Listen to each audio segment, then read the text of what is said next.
Bonjour, il y a un grand danger à montrer ses richesses et c'est pour beaucoup une véritable tentation que de montrer leurs richesses.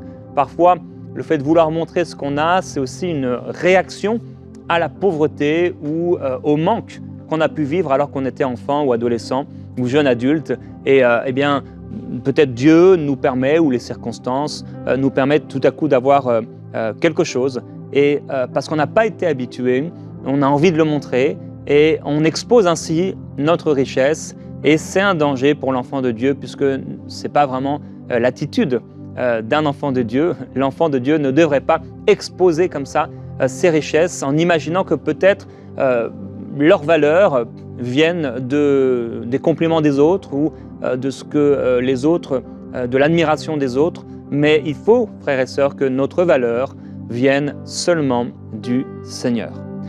Dans le livre de 2 Rois, dans la vie d'Ézéchias, dans le livre de 2 Rois, au chapitre 20, ici il y a un passage particulier et j'aimerais donc premièrement dire que on n'a pas besoin d'essayer de prouver qu'on a réussi. N'essaye pas de prouver aux autres que tu as réussi. Et donc ici, Ézéchias, on sait qu'il va passer par un temps de maladie, il va être guéri de manière surnaturelle. Et vous voyez parfois, et Dieu le relève, et parfois quand on est en haut, on est relevé, on peut facilement s'enorgueillir. Quand quelqu'un est en haut, il est plus facile pour quelqu'un de s'enorgueillir alors qu'il est en haut que quelqu'un qui est tout en bas. Mais même quelqu'un qui est tout en bas peut toutefois s'enorgueillir, mais c'est plus facile de s'enorgueillir quand on a que quand on n'a pas. En tout cas ici, Ézéchias est relevé par Dieu et il est tout à coup donc élevé. Et il est écrit qu'en ce même temps, donc au temps où le Seigneur est intervenu pour le guérir, Bérodak Baladan, fils de Baladan, roi de Babylone, envoyait une lettre et un présent à Ézéchias, donc il va envoyer un cadeau, car il avait appris la maladie d'Ézéchias.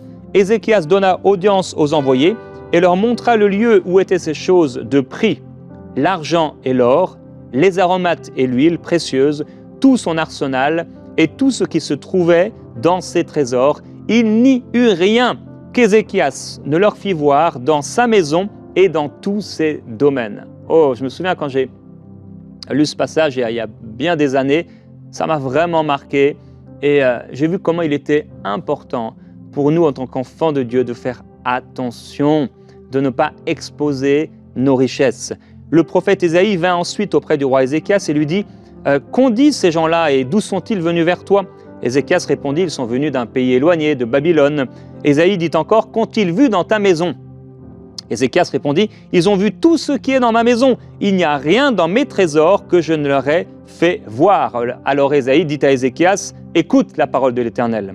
Voici que les jours viennent où l'on emportera à Babylone tout ce qui est dans ta maison et ce que tes pères ont amassé jusqu'à ce jour. Il n'en restera rien, dit l'Éternel. » Voyez comme c'est dangereux d'exposer ses richesses. Il a exposé ses richesses devant des gens qui ne connaissaient à peine et ces gens ayant vu ses richesses vont tout voler. Bon, c'est ce qui arrive parfois à certaines personnes qui aiment se pavaner avec leurs richesses et qui demain sont volées parce qu'ils ont exposé leurs richesses. Quelqu'un a dit la culture, c'est comme la confiture, moins on en a et plus on la tartine, plus on l'étale. Et certaines personnes, eh bien, ils ont quelque chose de valeur et il faut que tout le monde le sache. Aujourd'hui, je voudrais t'encourager, mon frère, ma sœur, à ne pas exposer ta richesse.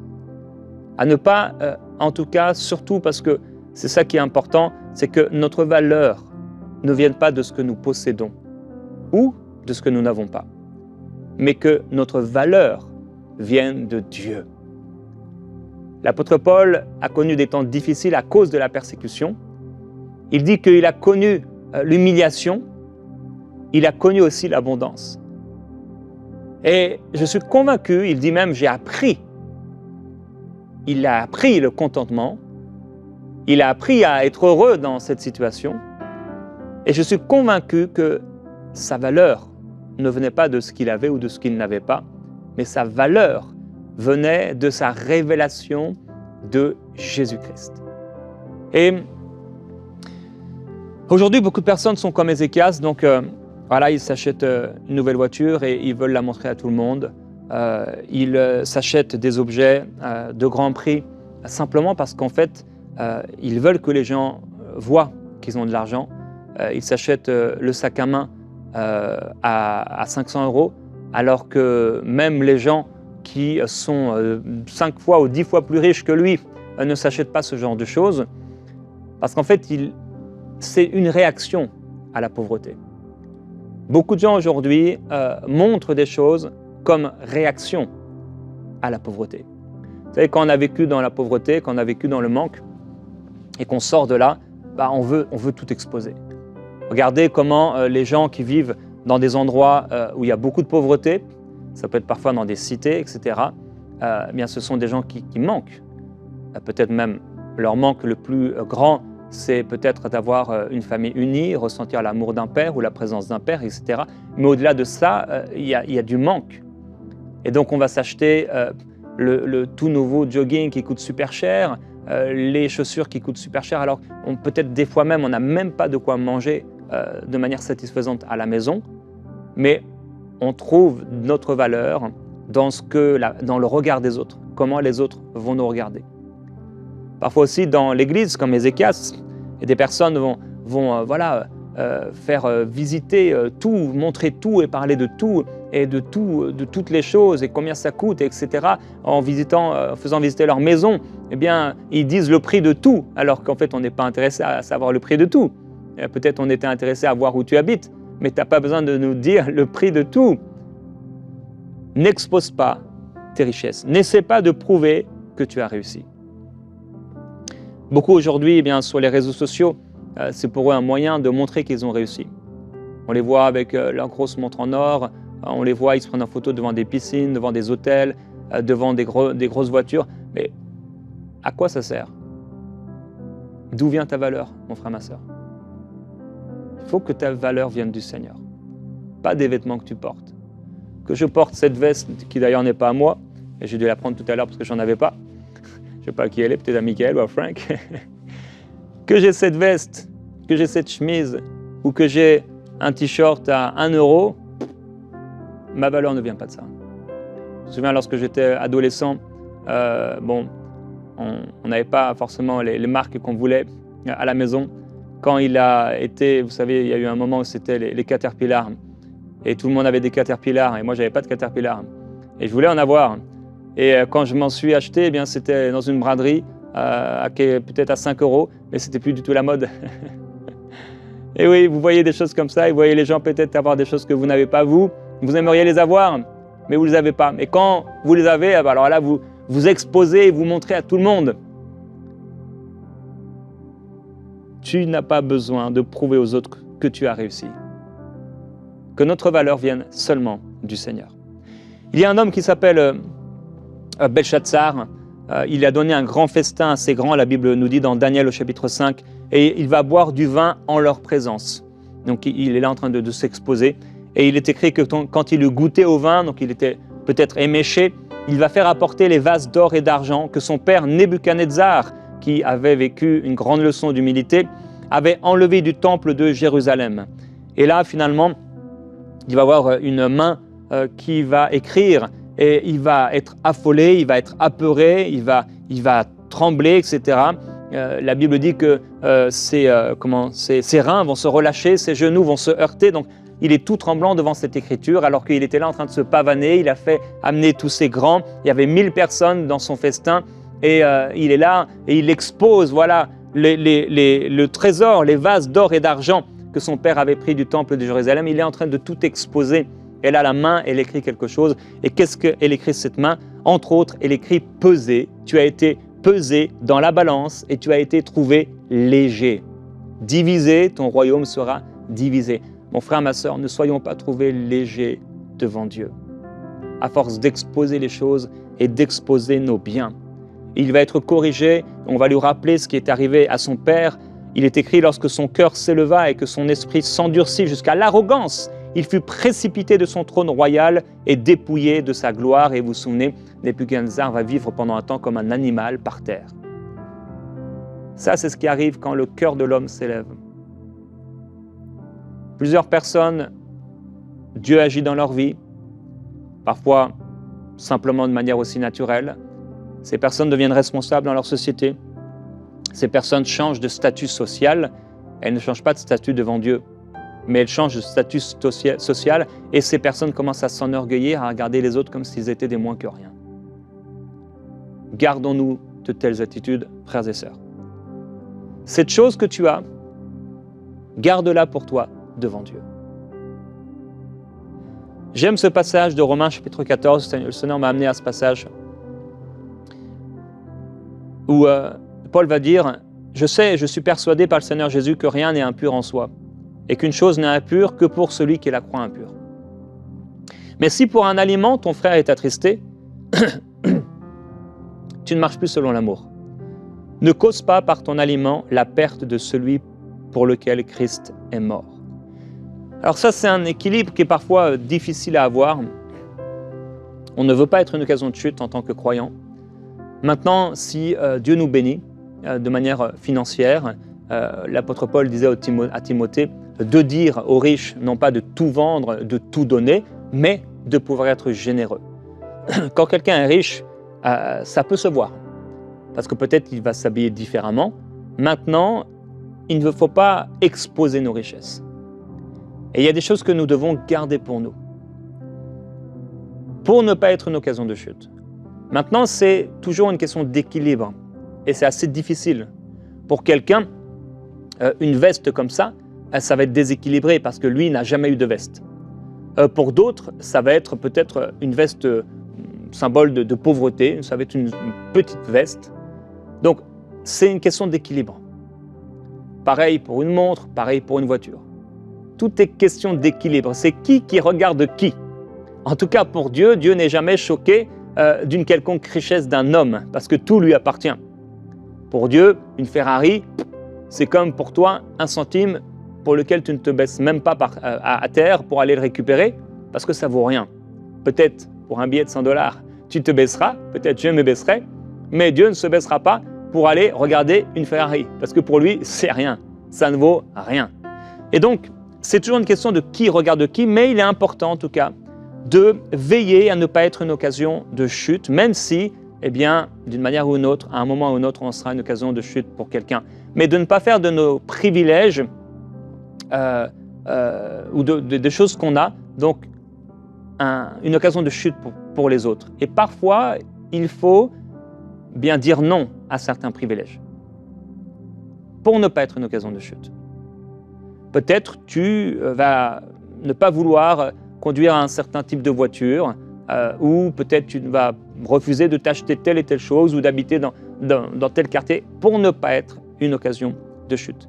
Paul, il dit que votre privilège ne soit pas un sujet de calomnie, car le royaume de Dieu, ce n'est pas le manger, le boire, mais c'est la justice, la paix et la joie par le Saint-Esprit. C'est-à-dire ça, c'est ce qui est vraiment important. Ce qui est vraiment important pour Dieu, c'est la justice, la paix et la joie par le Saint-Esprit. Ce n'est pas le manger et le boire. Maintenant, ne nous divisons pas, frères et sœurs, pour le manger et le boire. C'est important. Il continue, celui qui sert Dieu de cette manière est agréable à Dieu et approuvé des hommes. Ainsi donc, recherchons ce qui contribue à la paix et à l'édification mutuelle. Pour un aliment, ne détruis pas l'œuvre de Dieu. Pour une montre, ne détruis pas l'œuvre de Dieu. Pour un costume, ne détruis pas l'œuvre de Dieu, etc. Et donc, il dit, cette foi que tu as, et c'est là où je voulais arriver, surtout dans ce passage, cette foi que tu as, garde-la pour toi devant Dieu. Donc, cette chose que tu as, garde-la pour toi devant Dieu. Certains chrétiens ont une piscine. Pour des gens, ce n'est pas choquant. Pour d'autres, ça l'est. Comment un chrétien peut avoir une piscine? Je crois qu'il y aura plus qu'une piscine au ciel. Il y aura plus que des piscines au ciel. Mais en tout cas, ils font le choix de ne pas les exposer, de ne pas les montrer. D'autres chrétiens ont une piscine chez eux et on voit la piscine sur tous les réseaux sociaux. On les voit à côté de la piscine, on les voit au milieu de la piscine, on les voit dans l'eau de la piscine, on les voit plonger, etc. Et ils le font, pas simplement parce qu'ils sont en train de montrer chez eux. Non, dans le but d'eux. C'est surtout quand tu le fais dans le but d'eux que ça devient quelque chose de mauvais. Heureux celui qui ne se condamne pas lui-même dans ce qu'il approuve. C'est ce que dit Paul. Donc heureux aussi celui qui ne se condamne pas dans ce qu'il a, dans ce qu'il possède. Si tu as quelque chose mais que tu n'es pas à l'aise avec, simplement, débarrasse-toi-en. Vous savez, je crois personnellement que pour certaines personnes, avoir telle voiture, ce n'est pas du tout un problème. Pour une autre personne, Dieu peut lui dire « je ne veux pas que tu aies cette voiture ». Ce qui importe, frères et sœurs, c'est d'accomplir la volonté de Dieu. Ce qui importe, c'est d'être approuvé non pas par les hommes, mais d'être approuvé par Dieu, en faisant attention de ne pas être une occasion de chute pour les hommes, bien sûr, mais en étant approuvé par Dieu, eh bien, cela nous satisfait. C'est important. Mais celui qui a des doutes au sujet de ce qu'il mange est condamné. De la même manière, celui qui a des doutes au sujet de ce qu'il a, de ce qu'il possède, est condamné. Donc, premièrement, n'essaie pas de prouver que tu as réussi. Deuxièmement, cette chose que tu as, garde-la pour toi devant Dieu. Troisièmement, n'expose pas ta femme ou tes enfants comme des trophées. Vous vous souvenez, Assuérus, à un moment, il va faire comme on a vu donc, le roi dont on a parlé juste avant, Belshazzar, et en fait, il va faire une grande fête pour tout le peuple, avec, il y a beaucoup de détails qui sont donnés ici, on peut voir que c'est un peu comme un mariage, il y a des lits d'or et d'argent, il y a du marbre, etc. On sert à boire dans des vases d'or de manière illimitée. Donc le roi a donné comme règle de donner autant de vin que les gens en demandent. Et le 7e jour, il est écrit, comme le cœur du roi était réjoui par le vin, là encore il devait être éméché, la Bible le dit, il ordonna aux 7 eunuques qui servaient d'amener en sa présence la reine Vasthi avec la couronne royale pour montrer sa beauté au peuple et aux grands, car elle était belle de figure. Et elle va refuser de venir, et personnellement, je la comprends. Sérieusement, je la comprends. Il a voulu exposer sa femme. Et si on va un peu loin dans le texte, mais bon, on pourrait imaginer qu'un homme comme ça a voulu exposer sa femme de manière peu vêtue. C'est ce que je pense en décortiquant un peu le texte et la manière dont ce roi pouvait être. En tout cas, quoi qu'il en soit, il a voulu exposer sa femme. Je t'encourageais, n'expose pas ta femme et tes enfants. Garde ta femme. Et fais attention à ta femme ou à ton mari, sur les réseaux sociaux par exemple. Que ta femme ne s'expose pas, comme si elle était une femme célibataire, ou pire encore, une prostituée. Et également pour les hommes. Ne les expose pas. D'une autre façon également, dans un autre sujet, c'est n'expose pas tes enfants. En tant que parents, on peut être fiers de nos enfants. Maintenant, ne les exposons pas. Ne racontons pas à tout le monde, aux premiers venus, comment nos enfants sont intelligents, comment ils ont réussi, le salaire qu'ils ont, etc. Ne les expose pas. Un autre point, c'est que tu dois courir pour remporter la vraie récompense. La récompense qui viendra du Seigneur. Et c'est celle-là que nous recherchons. L'apôtre Paul, dans Philippiens chapitre 3, il va parler de ce qu'il était auparavant et il va dire que vraiment, il aurait des raisons de s'enorgueillir. De manière légale, de manière religieuse, etc. À tous les niveaux, il aurait vraiment des possibilités de s'enorgueillir, mais il dit ces choses qui étaient pour moi des gains. C'est-à-dire, je regardais ces choses comme des gains. Je regardais ces choses comme quelque chose d'important. Peut-être hier, tu regardais ta maison, ta voiture, ton argent, tes choses comme quelque chose d'important. C'est comme ça te valorisait. Aujourd'hui, tu regardes ces choses comme de la boue. Et regarder ces choses comme de la boue, ça ne veut pas dire « Seigneur, ça ne vaut rien pour moi ». Parce que l'apôtre Paul, ici, eh bien, il n'est pas en train de dire que le fait qu'il soit irréprochable, ça n'a pas de valeur pour lui. Mais quand il compare son irréprochabilité vis-à-vis de la loi avec la valeur qui se trouve en Christ et Christ lui-même, alors son irréprochabilité, sa justice, c'est de la boue. Et je veux t'encourager aujourd'hui à pouvoir regarder ce qui a le plus de valeur pour toi dans ta maison, dans ta vie, et à la placer devant le Seigneur. Et tu verras que cette chose, c'est comme de la boue. Ça ne vaut rien. J'ai un exercice pour toi aujourd'hui. C'est l'exercice du jour. Réfléchis aux choses que tu devrais garder pour toi. J'ai dit cette chose que tu as, l'apôtre Paul il dit cette foi que tu as, garde-la pour toi devant Dieu. Réfléchis aux choses que tu devrais garder pour toi. Il y a peut-être une chose que tu devrais garder pour toi. C'est quoi? Que le Seigneur puisse nous éclairer. Et l'apôtre Paul donc va parler dans Philippiens chapitre 3 de la course. Il veut gagner Christ. Il veut obtenir le prix. Il veut obtenir le prix de la vocation céleste en Jésus-Christ. C'est ce qu'il désire, c'est ce qu'il veut. Et je prie qu'aujourd'hui ton plus grand désir, ce ne soit pas de posséder, d'avoir, ce ne soit pas d'être applaudi par les hommes, ce ne soit pas que les gens puissent dire « Waouh, il a réussi !»« Waouh, il est riche !» Combien de gens se nourrissent avec des petites photos sur les réseaux sociaux? Et je ne pense à personne en particulier. Combien de personnes se nourrissent parce qu'on les voit au volant d'une belle voiture? On les voit devant un grand hôtel. On les voit devant la piscine d'un grand hôtel. Et ils exposent ça parce qu'en fait, ils cherchent à être nourris. Ils veulent être nourris. Mais toi, garde cette chose pour toi devant Dieu. Tu peux remercier le Seigneur pour cette chose. Et quand finalement tu compares cette chose à Christ, c'est de la poussière. Mais tu peux remercier Dieu quand même pour cette poussière. Parce que Dieu est bon.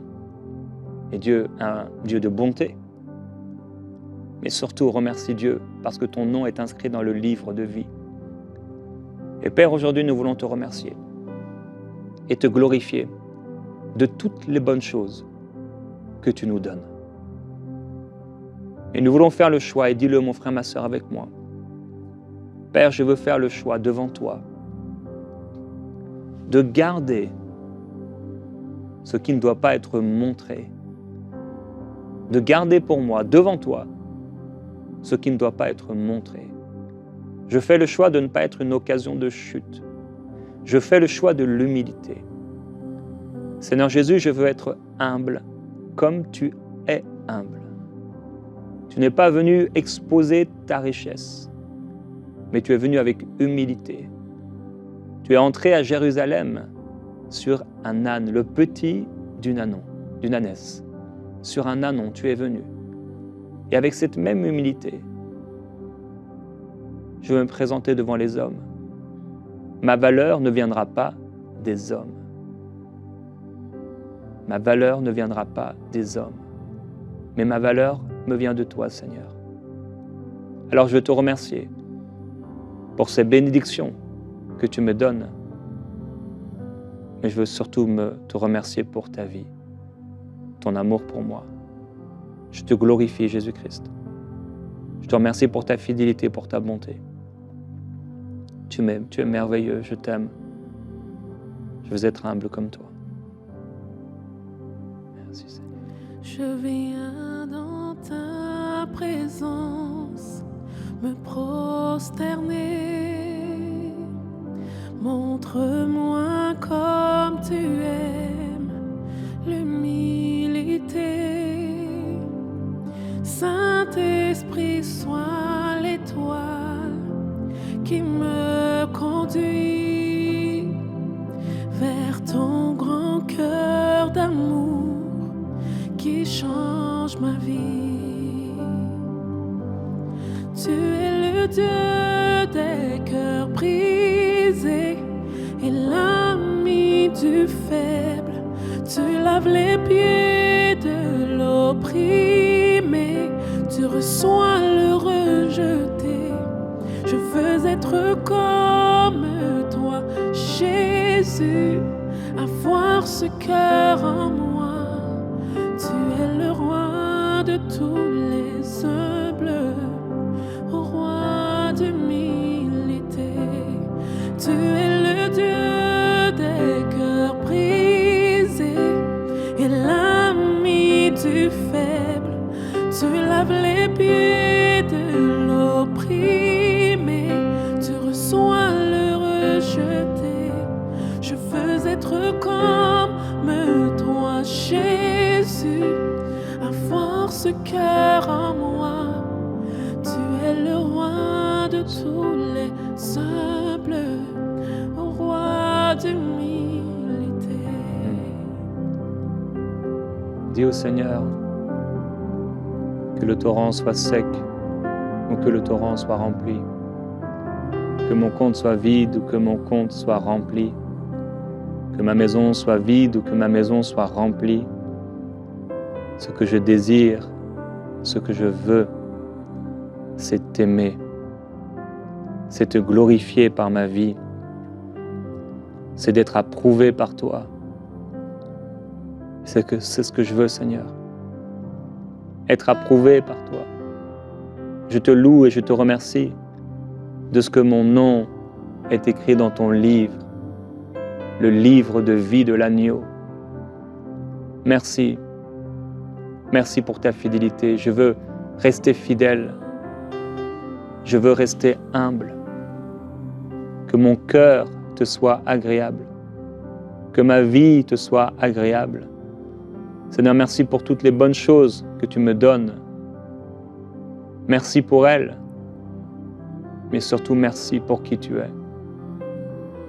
Merci pour ton cœur. Merci pour ta bonté. Merci pour ton amour merveilleux. Tu es bon, Seigneur. Tu es bon. L'apôtre Paul dit à Timothée, recommande aux riches du présent siècle de faire preuve de libéralité, de générosité. Et Paul dit que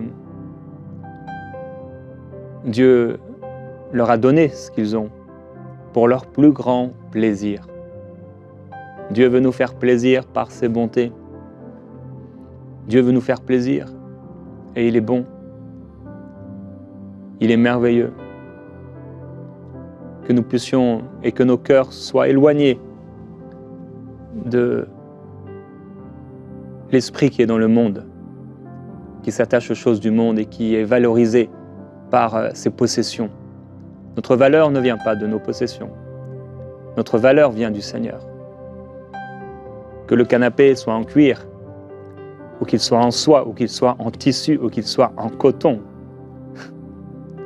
ça ne change pas ma valeur. Ma valeur me vient du Seigneur. On peut se réjouir, frères et sœurs, que notre valeur vient du Seigneur. Que Dieu puisse pourvoir encore à tous vos besoins, avec richesse, avec gloire en Jésus-Christ. Et que même le torrent sec ou le torrent rempli, que les corbeaux aient à te donner à manger, ou la veuve de Sarepta, ou que comme Salomon, ta maison soit remplie de richesse et d'abondance, que ton cœur soit attaché à Dieu, que ton amour pour lui soit profond, intense, sincère, que tu puisses l'aimer de tout ton cœur et poursuivre ses plans, ses buts, et pas les choses de ce monde. Que le Seigneur te bénisse, frères et sœurs. Nous sommes les plus heureux des hommes, non pas à cause de ce que nous avons ou de ce que nous n'avons pas, mais parce que notre nom est écrit. Et ça, c'est glorieux. Et si ton nom n'est pas encore écrit, là où tu es maintenant, dis-lui, Seigneur, pardonne-moi d'avoir vécu ma vie loin de toi. Pardonne-moi d'avoir été mon propre Seigneur. Je réalise que toi seul peux me sauver. Et je veux te suivre tes plans, tes instructions. Que tu sois mon Seigneur, le Seigneur de ma vie. Sauve-moi et deviens mon Seigneur. À partir d'aujourd'hui, je te donne ma vie. Je te donne tout ce que je suis. Je vivrai pour toi et non plus pour moi. À partir d'aujourd'hui. Amen.